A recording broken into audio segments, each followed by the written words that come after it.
Hey, so I want to introduce an idea for you, and maybe we've even talked about this together before.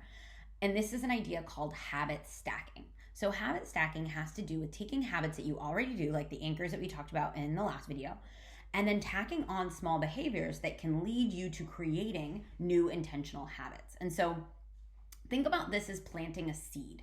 You are planting a seed that can lead into a plant. But if we don't plant the seed, the plant never happens. So, this is why there are a few really key parts of habit stacking that are super important. And I want you to watch this video even like 2 or 3 times if you need to take notes, because I think that this is something that can also really help when it comes to like the all or nothing mentality. This can be really, really helpful. So, first, if you are trying to stack a habit, it needs to be very small, like way smaller than you will probably feel comfortable with it being.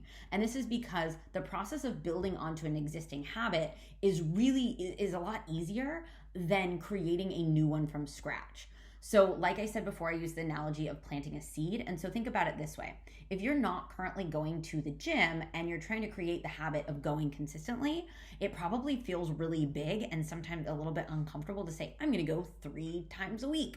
But it might feel a little bit more comfortable saying, okay, well, I know that, maybe my anchor is I drink my coffee every single morning. And maybe the step after drinking your coffee is putting on your workout clothes.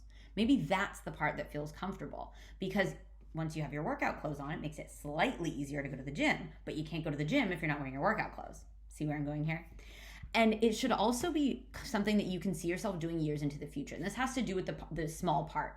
So, for example, if, like I said before, if you're starting really big, it's probably not something that you can see yourself sticking to. So, for example, running 5K every morning after your coffee, that might not be something that you can stick to long term, but you could make it a habit going for a quick walk around the block, or even just doing a few minutes of stretching right after you finish drinking that coffee. And that's something that you actually can do even if you're on vacation or even if life gets stressful. Whereas, a run every single morning or going to the gym every single day, that might be something that kind of gets cut out of your schedule the second that something changes. And so we want to make this easy for you to scale up the habit or scale down the habit when things change.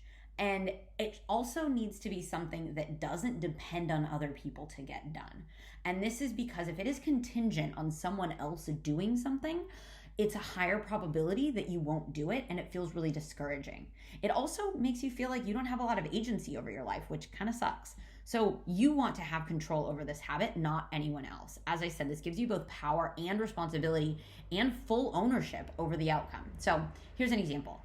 If you're looking to add the habit of, we finish dinner and then go for a family walk, but you know that your husband often has like some sports game he wants to watch, or, maybe he has a family call, something like that. And so that walk is contingent on your husband being available, then it's not really a great habit to stack onto the anchor of finishing dinner. You might want to consider like, how can you change this so that the actual doing of the thing is only up to you?